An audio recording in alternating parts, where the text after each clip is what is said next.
తిరుమల భద్రతపై ప్రత్యేక దృష్టి సారించాలని రాయలసీమ పోరాట సమితి కన్వీనర్ నవీన్ కుమార్ రెడ్డి టీటీడీ అధికారులకు ప్రభుత్వానికి విజ్ఞప్తి చేశారు. తిరుమల ఘాట్ రోడ్డులో భక్తులు డ్రోన్ కెమెరాలు ఎగురవేయడం ఆందోళనకరమైన విషయమన్నారు. Alipiri toll gate checking point వద్ద తనిఖీలు ముమ్మరంగా చేస్తున్న డ్రోన్ కెమెరా తిరుమల కొండకు ఎలా వెళ్లగలిగింది, ఘాట్ రోడ్లో పబ్లిక్గా శేషాచలం కొండలను ఎలా డ్రోన్ కెమెరాతో షూట్ చేయగలిగాడు అన్న దానిపై సమగ్ర దర్యాప్తు జరపాలని డిమాండ్ చేశారు. అలిపిరి చెకింగ్ పాయింట్ వద్ద మెటల్ డిటెక్టర్ వ్యవస్థ పటిష్టంగా ఉంది కానీ ప్లాస్టిక్ డిటెక్షన్ వ్యవస్థ టీటీడీలో అందుబాటులో లేకపోవడంతో ప్లాస్టిక్ డ్రోన్ కెమెరాలు చెకింగ్ పాయింట్ దాటి తిరుమల కొండకు వస్తున్నాయన్నారు. టీటీడీ అధికారులు అత్యాధునిక పరిజ్ఞానాన్ని చెకింగ్ పాయింట్ల వద్ద ఏర్పాటు చేయాల్సిన అవసరం ఎంతైనా ఉందన్నారు. తిరుమల శ్రీవారి దర్శనానికి వచ్చే భక్తులకు అవగాహన కల్పించే విధంగా టోల్ గేట్ చెకింగ్ పాయింట్ల వద్ద, రైల్వే స్టేషన్, బస్టాండ్, విమానాశ్రయాల్లో తిరుమల కొండకు నిషేధిత పదార్థాలు, వస్తువులు తెలియజేసేలా సూచిక బోర్డులు ఏర్పాటు చేయాలన్నారు. టీటీడీ, ఎస్వీబీసీ అలాగే ప్రైవేటు ఛానళ్ల ద్వారా తిరుమల భద్రత, నిషేధిత వస్తువుల గురించి విస్తృతంగా ప్రచారం చేయాల్సిన ఆవశ్యకత ఉందన్నారు.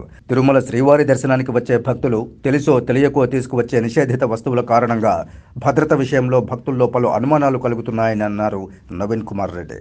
వస్తువులు నిషేధిత పదార్థాలని చెప్పి మనం చెప్తూ ఉంటాము భక్తులకి, వాటిని విస్తృతంగా ప్రచారం చేయండి. ఎస్వీబీసీ ఛానల్ ఉంది, అదేవిధంగా ప్రైవేట్ ఛానల్స్ ద్వారా తిరుమల కొండ మీద డ్రోన్ కెమెరాలు ఎగరవేయడం నిషేధించడమైనది.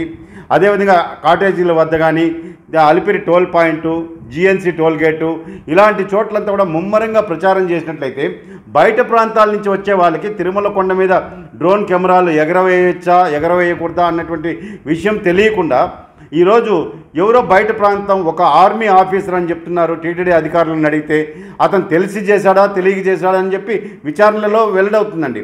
కానీ ఇలాంటివి జరగకుండా చేతులు కాలేక ఆకులు పట్టుకున్న చందంగా కాకుండా పటిష్టమైనటువంటి భద్రత, ఎందుకంటే ఇప్పుడు అలిపిరి చెకింగ్ పాయింట్లో మెటల్ డిటెక్టర్స్ ఉంటాయండి. మెటల్ వస్తువులు ఏదైనా కానీ బ్యాగుల్లో ఉన్న యాత్రికులు క్యారీ చేస్తూ ఉంటే వెంటనే అది బీట్ వచ్చి దాన్ని బయటకు తీస్తారు అక్కడ ఉన్నటువంటి సెక్యూరిటీ సిబ్బంది.